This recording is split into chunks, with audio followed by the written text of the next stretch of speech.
तुम्हालाही उपवासासाठी अशा साबुदाणा पापड बनवायचे आहेत तर आज मी बनवत होते, तर चला म्हटलं तुमच्यासोबत ही रेसिपी शेअर करूया। तर ही बटाटा आणि साबुदाण्याचे मिक्स पापड आहेत आणि खूप टेस्टी बनतात, एकदम काचेसारखे आणि तेवढेच खुशखुशीत ही। तर आज मला बनवायचे होते आणि बनल्यानंतर ही मी तुम्हाला सुरुवातीला दाखवलं आहे की कसं दिसतात आणि सगळ्या एकसारख्या पातळ अशा बनल्यामुळं खूपच टेस्टी होतात आणि उपवासाला वर्षभर चालतात हे। तर चला सुरुवात करूया। तर सगळ्यात आधी मी इथं 1.25 किलो साबुदाणा घेतला होता, कारण माझ्याकडे तेवढाच होता, तर मी साबुदाणा घेतला आणि मोठं पातेलं आपल्याला इथं वापरायचं आहे आणि साबुदाणा 2-3 पाण्याने चांगला धुवून घ्यायचा, त्याच्यानंतर रात्रभर भिजवायचा आहे आणि साबुदाणा भिजवताना त्यात 25 मिनटं तरी 20 किंवा 25 मिनटं पाणी ठेवायचं आणि त्याच्यानंतरच ते पाणी ओतून काढायचं। त्यामुळं असा साबुदाणा एकदम चांगला गळला जातो आणि चांगला भिजलाही जातो। तर मी असा प्यायच्या पाण्याने स्वच्छ असा धुवून घेतला होता 2-3 वेळा आणि त्याच्यानंतरच भिजाय घातला होता। आणि साबुदाणा आपण वर्षभर पापड्या ठेवणार असतो ना, त्यामुळे चांगल्याच क्वालिटीचा घ्यायचा। लालसर थोडा येतो काही साबुदाणा, तो घ्यायचा नाही, चांगला पांढरा शुभ्र असा मोठा मोठा वापरायचा।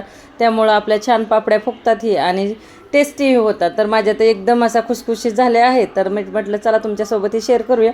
तर सकाळी तुम्ही पाहू शकता पूर्ण फुल पातेलं भरलं होतं, 1.25 किलोचे 3 किलो तरी झाला असं साबुदाणा भिजून आणि खूप छानही भिजला होता। त्याच्यानंतर आता मी पातेल्यामध्ये पाणी ठेवलं आहे आणि मी पाणी अर्धा हंडा तरी पाणी ठेवलं आहे। त्याच्यामध्ये सगळ्यात आधी तर भिजलेला साबुदाणा टाकून घ्यायचा होता। पाणी उकळत आहे तोपर्यंत मी बटाटे किसून घेतले। मी 1 किलो बटाटे घेतले होते आणि त्याचा चांगला असा किस करून घेतला आहे। किसही आपल्याला 1-2 वेळा धुवून घ्यायचा आहे पाण्याने आणि आधी आपल्याला आता साबुदाणा टाकून घ्यायचा होता पाण्यामध्ये। तर मी साबुदाणा टाकून घेतला आणि हे जे मिरची आहे ती मिरची पावडर टाकायची नाही, त्याने ज्याने की खाताना एकदम ठसका उठतो। तर 2-4 मिरच्या आपल्या वाळलेल्या घ्यायच्या आणि त्या मिक्सरमधून काढून घ्यायच्या, त्याची बारीक बुकटी टाकायची। तर आता आपण रेसिपीला सुरुवात करूया। आणि माझा खिसही खूप छान झाला होता आणि तसल्या लांब पडतात त्या खिसणीनेच खिसायचा, एकदम बारीक चुरा झाला नाही पाहिजेत, लांब लांब अशा किस झाला पाहिजेत। तर आता माझं पाणी उकळलं आहे, तर आता मला याच्यामध्ये साबुदाणा टाकून घ्यायचा आहे। तर आता मी साबुदाणा घालून घेते आणि त्याच्यानंतर शेवटी हा बटाट्याचा खिस घालायचा आहे। तर हाही स्वच्छ 2-3 वेळा धुवून घेतला आहे। तर आता सुरुवात करू। तर माझा साबुदाणा आता चांगला शिजला होता, त्यानंतर आता मी मिरची पावडर टाकली। साबुदाणा आता ह्याला ना अर्धा-पाऊण तास जातो, थोडासा कमी गॅसवरती करायचं आहे, कारण एकदम आपला साबुदाणा शिजला गेला पाहिजे, ज्यामुळे की आपल्याला खाताना शिजल्यानंतर तोंडात आलं नाही पाहिजे। नाही तर काही वेळेस आपण पापड्यामध्ये पूर्ण असं साबुदाण्याचे दाणे तसे दिसतात।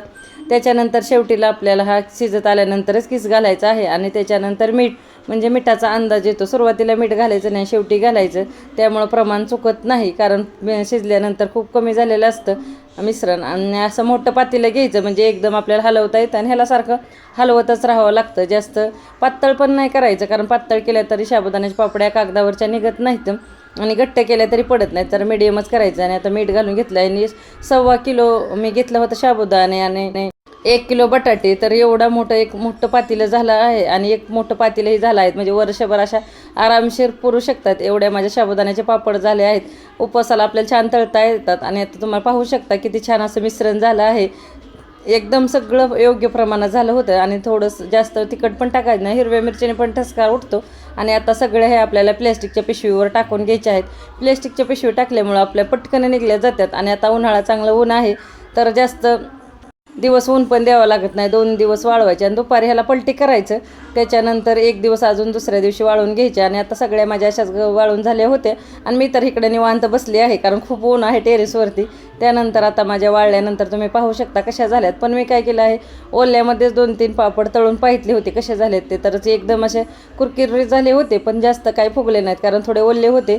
तरीही थोडेसेही असे चिकटते झाले नाही, तर पूर्ण साबुदाणा असा आपला शिजला जातो, नाहीतर पापड्यांचा जास्त जात नाही। तर तुम्हाला हे कसे वाटले अशीच एकदम सोपी रेसिपी मला सांगा।